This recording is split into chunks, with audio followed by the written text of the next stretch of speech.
pessoal, meu nome é Alan Denizar, eu sou médico de família e comunidade, também palestrante espírita, estudioso do espiritismo, né? E uma das minhas principais paixões é a filosofia espírita. Eu gostaria de começar aqui, então, um projeto que vai ser um contínuo pelos próximos anos. Eu imagino que a gente consiga finalizar isso em 10 anos, que é estudar os principais filósofos que nós temos hoje em dia, que nos dão o corpo da filosofia. A filosofia particularmente ocidental, embora a gente vá pegar também um pouco de grandes pensadores que fizeram história no Oriente, como por exemplo o Buda e talvez uma lenda, talvez não, com certeza uma lenda sumeriana chamada lenda de Gilgamesh, um rei que realmente existiu e que transformaram em lenda, e eu acho interessante a gente desenvolver. Então, assim, de onde eu vou tirar o material para falar sobre isso? O meu estudo em filosofia espírita ele começou com o professor José Herculano Pires, lendo as obras do professor José Herculano Pires. Né? Tem até um livrozinho que foi publicado pela editora Paideia, muito interessante, que é esse daqui, né? Os Filósofos, onde coloca o que o professor Herculano Pires considerava como sendo os principais filósofos que ele respeitava, né? Pitágoras, Protágoras, Sócrates, Demócrito, Platão, Epicuro, Plotino, Abelardo, Ibn Khaldun. Então ele entra também um pouco dentro dos filósofos árabes, pois os árabes foram aqueles que resgataram muito do que nós conhecemos a respeito da Grécia. Descartes, Berkeley, Kant, Marx, Sartre. Então ele finaliza em Sartre dentro desse livro. É um livro muito bom, eu gostei muito dele, o professor Herculano escreve sempre de forma muito didática, mas eu decidi me basear na obra de um filósofo que eu venho acompanhando muito, chamado Luc Ferry. Ele é um filósofo contemporâneo, ainda vivo, presente na França.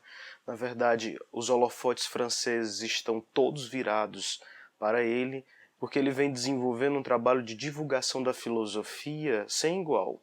Um trabalho de divulgação da filosofia ímpar, para que a filosofia ela seja acessível ao maior número de pessoas possíveis, inclusive para as novas gerações, que na verdade é o principal objetivo dele.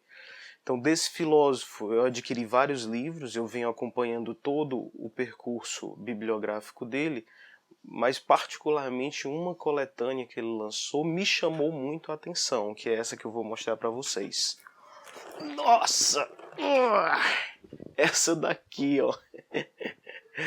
Então, essa coletânea aqui, ela é o que o Luc Ferry considera como sendo os 20 principais autores que você precisa saber, a fim de que você conheça verdadeiramente o que é que significa a filosofia.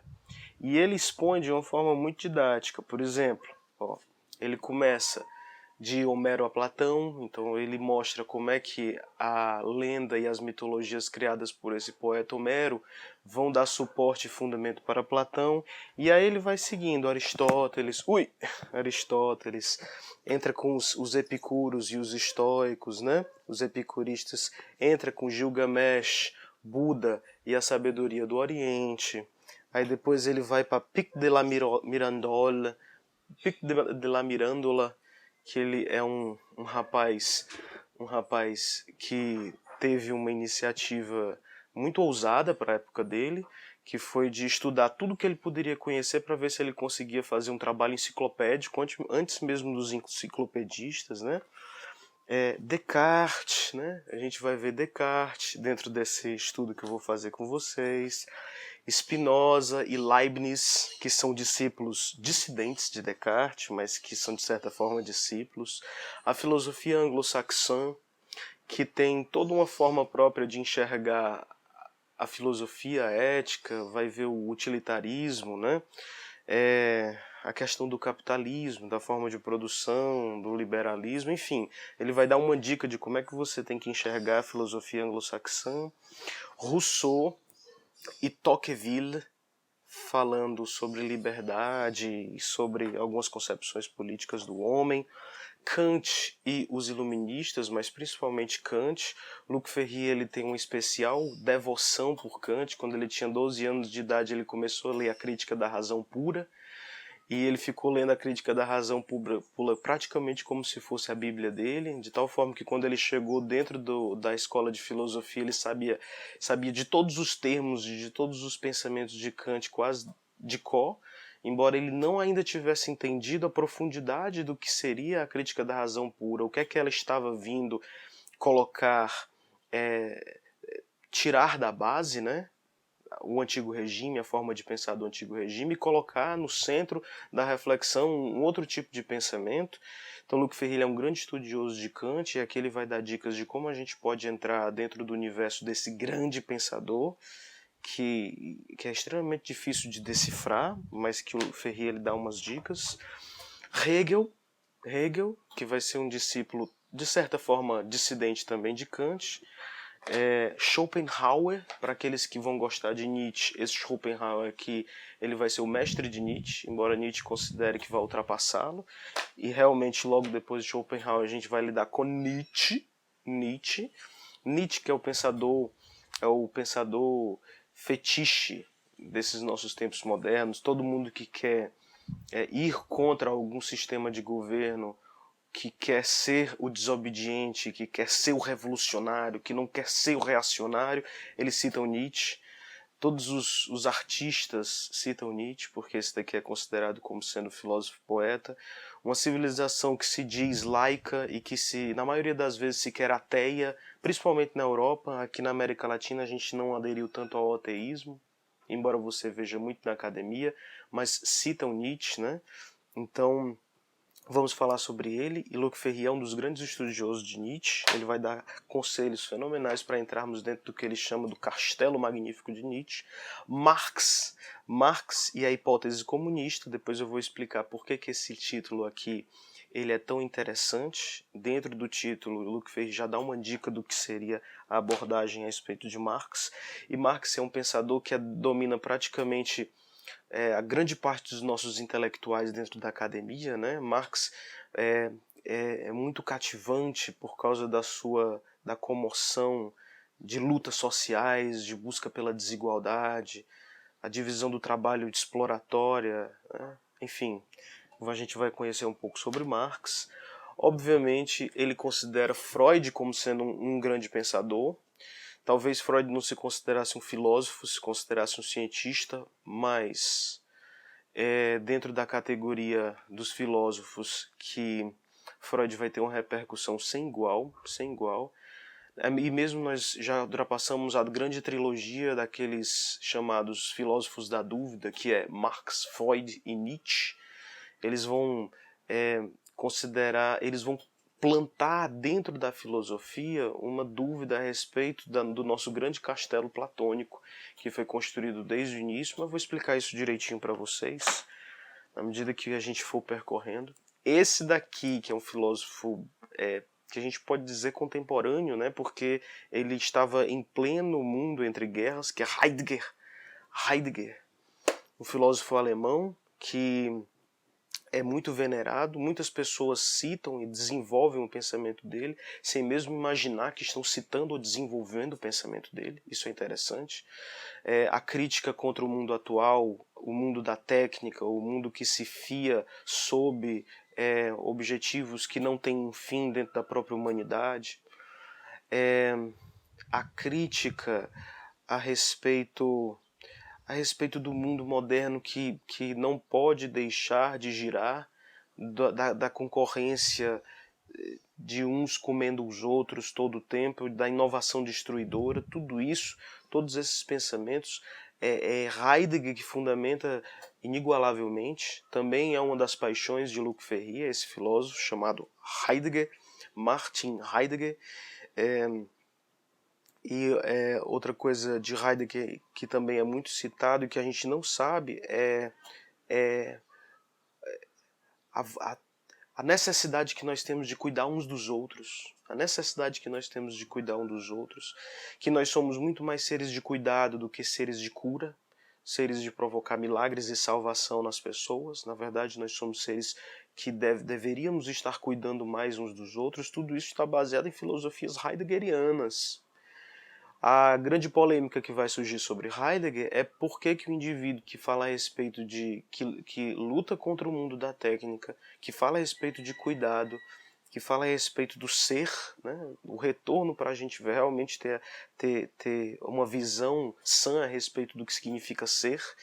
É aquele negócio que todo mundo fala, é muito melhor ser do que ter, mas as pessoas estão abdicando o ser pelo ter, né, o mundo do consumismo. Como é que um filósofo que fala a respeito disso e que vai originar tantas filosofias interessantes de crítica a todo esse sistema capitalista e vai se debandar para o nazismo? Luc Ferry ele destina uma parte especial desse livro para falar a respeito disso. Muito bem. Heidegger vai ter uma descendência na França que se chama Sartre, embora Sartre vai criar uma filosofia bem original que vai voar para além de Heidegger. Heidegger escreve o Ser e o Tempo, Sartre vai escrever o Ser e o Nada. Heidegger não vai entrar dentro do mérito da liberdade do sujeito, mas Sartre vai colocar a liberdade do sujeito como sendo o ápice verdadeiramente da ação do sujeito do mundo, da condição do ser humano na Terra, na sua existência, né? Ele que vai cunhar o conceito de existencialismo, e tem um livrozinho muito especial que a gente vai falar a respeito dele, o humanismo, o existencialismo é o humanismo. Vamos falar a respeito desse livro que Luc Ferry considera como sendo uma pérola dentro da literatura filosófica francesa dos últimos tempos, né? Sartre, vamos falar um pouco a respeito dele. Vamos falar a respeito do pensamento de 68. Veja que na capa do pensamento de 68 a gente vai ter o Foucault, Michel Foucault, que também é um filósofo extremamente querido pelos intelectuais brasileiros, principalmente da nossa América inteira. Adora estudar Foucault, vigiar e punir, criticando a situação dos presídios. Vai estudar também as epistemologias de Foucault, a palavra e as coisas, a história da loucura, considerando o pensamento de Foucault como sendo um pensamento fundamental para nós decifrarmos, interpretarmos, colocarmos o rei nu, o rei que é grande, o poder, que são essas grandes máquinas que nos fazem ser corpos dóceis trabalhando para um sistema que nos enclausura e nos esmaga todos os dias no nosso cotidiano. Então, todo mundo que vai querer criticar as coisas como as formas estão acontecendo ultimamente vai se valer de Foucault, né? Foucault, que é um filho de Nietzsche, mas que debandou Nietzsche para a esquerda, então ele faz de um pensamento nietzschiano, um nietzschianismo de gauche, um nietzschianismo de esquerda.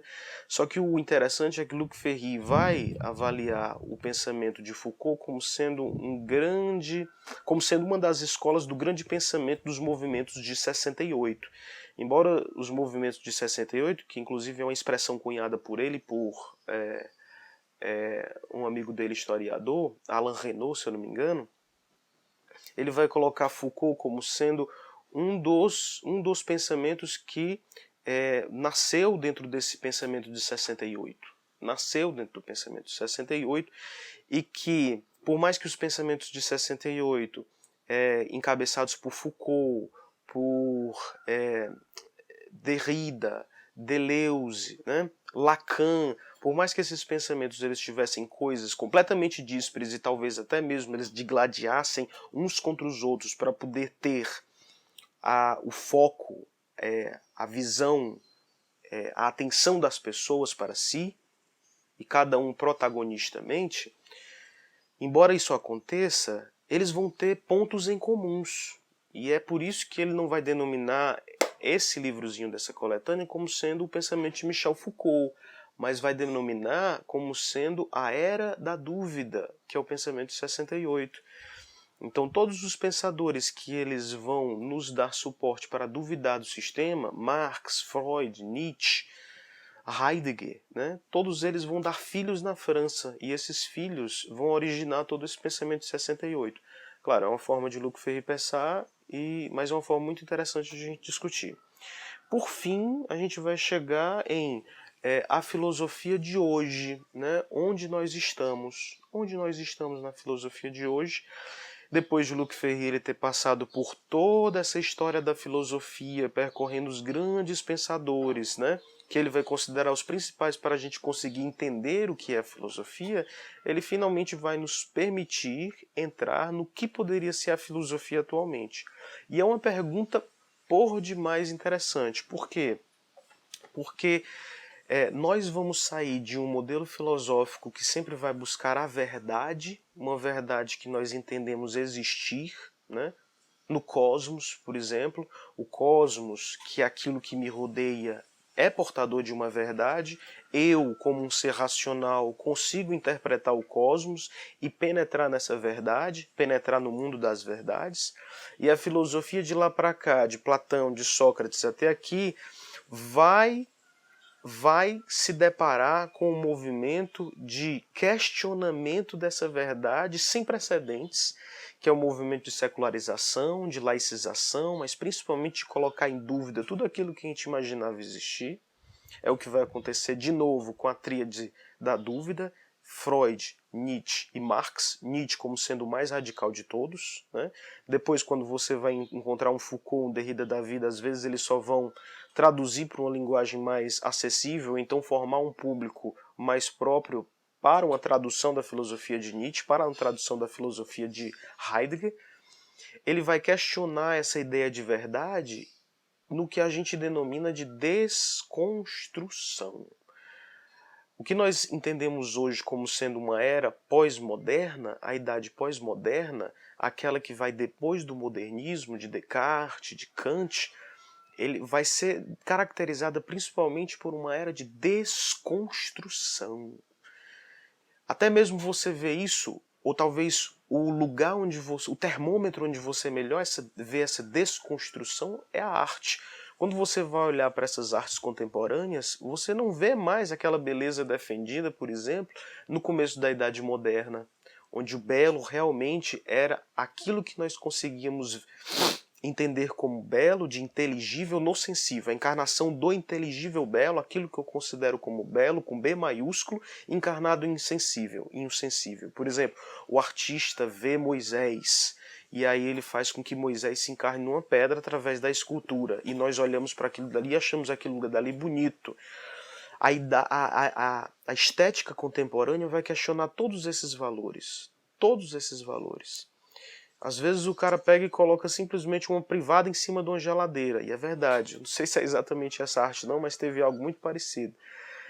O objetivo deles era questionar aquilo que nós considerávamos como sendo senso comum. Mas, tudo bem. Nós fizemos isso, questionamos as tradições, colocamos as desconstruções, ok. Mas e depois? Depois de a gente ter desconstruído tudo, entendido que nós deveríamos fazer tábula rasa de todas as verdades que nós entendíamos existir até agora, o que é que eu vou fazer?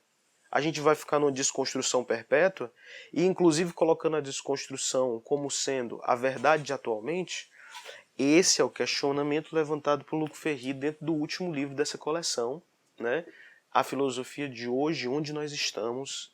E poderia ter uma pergunta a mais: para onde nós vamos? Então não é só a gente situar que está existindo um movimento de desconstrução, mas a gente tentar apontar nortes para o que iremos construir depois dessa desconstrução. Será que a gente tinha que realmente rebolar, jogar tudo fora? Que todas as verdades que nós construímos, que nós pensamos, que nós idealizamos até agora, tudo o que aconteceu não vale nada? Será que a humanidade não tem o que ver ainda a respeito dessa filosofia?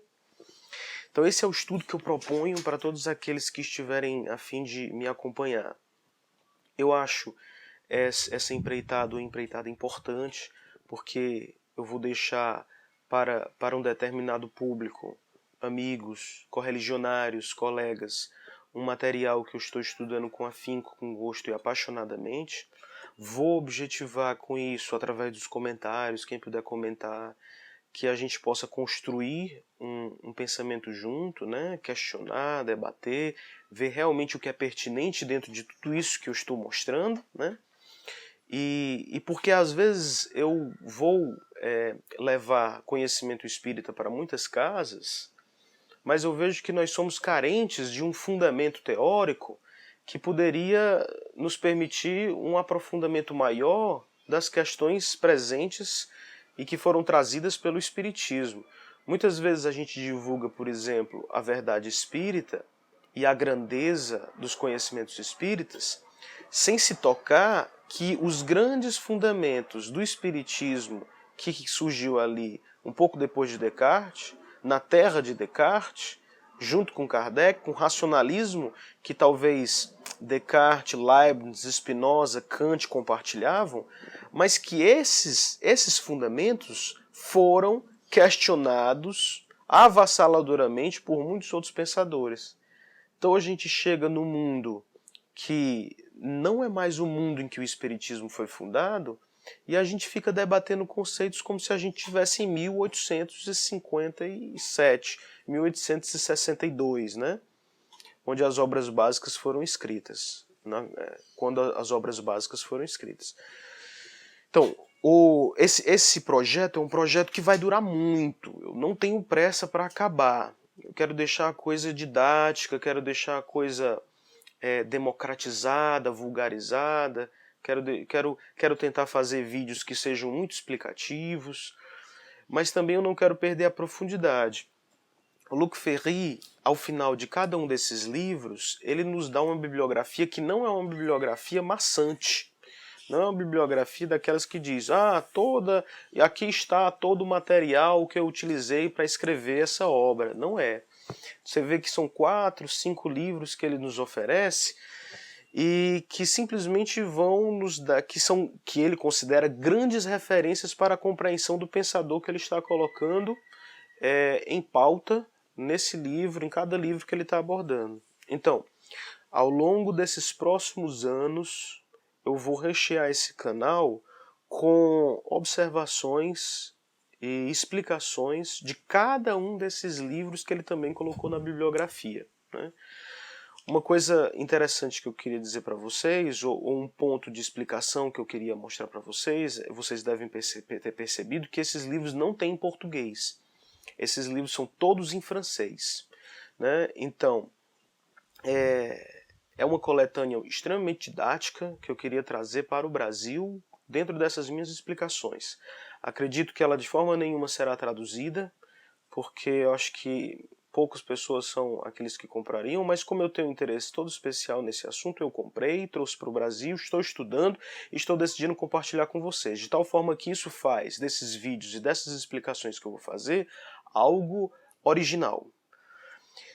Só para vocês terem uma ideia, o quanto o cara está querendo deixar didático, no começo de cada livro ele traz um CD, né? Então ele não só explica para a gente o que é a obra do pensador, o que ele chama as chaves para entrar no castelo, como se ele fosse um mordomo especial, mas ele nos traz a explicação do que existe no livro através de aulinhas particulares que ele dá. Então, eu estou baseando nesse livro, nessas aulas particulares, e eu vou mostrar para vocês ainda uma outra coisa que eu tenho aqui comigo. Antes mesmo de surgir esse livro, antes mesmo de surgirem esses livros, a câmera aí, o Luc Ferry, ele já estava oferecendo esses cursos na França. São chamados uma obra filosófica explicada, um curso particular de Luc Ferry. Ele já estava oferecendo esses cursos na França. E eu os tenho todos. Não são todos os pensadores que ele coloca ali, só são alguns. São principalmente os autores alemães, que ele é muito afeiçoado, porque ele estudou na Alemanha, ele fez muita parte da filosofia dele na Alemanha. E eu comprei todos os CDs, ouvi todos os CDs, então eu gostaria de passar para vocês a nata do conhecimento que ele está passando para a população francesa, né? Eu espero com isso ajudar as pessoas que quiserem se aprofundar um pouco mais na filosofia e particularmente na filosofia espírita. Uma das grandes coisas, para finalizar, eu queria dizer isso para vocês. Um dos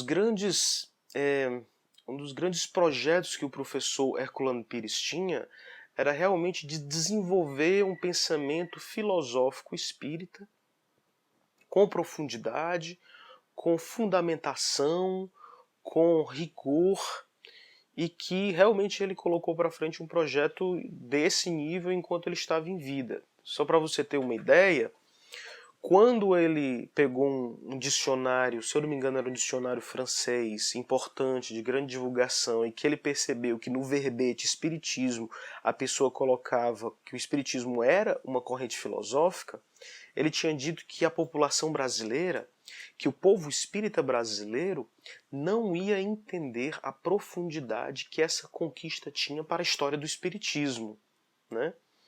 Mas eu entendi o que ele quis dizer, né? Eu entendi o que ele quis dizer.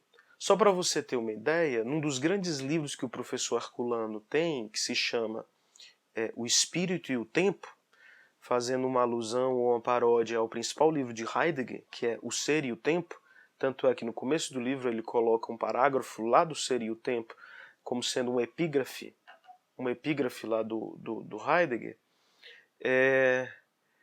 Ele, lá pelo final do livro, ele fala de Spinoza, e ele diz que ele não tinha tempo suficiente para poder estudar Spinoza, mas que ele via na Ética de Spinoza, que foi o principal livro que veio a lume, ele via naquele livro uma grande semelhança entre aquela filosofia e o que existia no Livro dos Espíritos. E ele deixava para a posteridade, para aqueles que iriam estudar mais adiante, a possibilidade de desenvolver o pensamento de Spinoza e fazer um diálogo com o Espiritismo, né? Eu não sei se eu vou conseguir fazer isso, é uma tarefa grande demais, mas eu acho que antes de fazer isso é preciso a gente percorrer os caminhos iniciais, as primeiras pedras, as pedras fundantes de um edifício, que é o edifício da filosofia. Por isso que eu escolhi essa coletânea, para a gente poder destrinchar e caminhar junto, com calma. Aqueles que já estão muito à frente desse estudo, obviamente, vão achar esse estudo sacal, simples, pequeno, mas aqueles que estão lá atrás ou que ainda têm uma vontade de conhecer filosofia e nunca teve a oportunidade porque não tinha as chaves para entrar no castelo, eu estou oferecendo aqui a chave que na verdade foi me dada por esse autor, que eu vou explorar e desenvolver profundamente. Muito obrigado pela atenção de vocês. Curtam, compartilhem, se vocês quiserem, comentem, principalmente comentem. Eu gostaria de fazer uma construção de saber com todos vocês. E agradeço muito a quem assistiu até agora. Um grande abraço.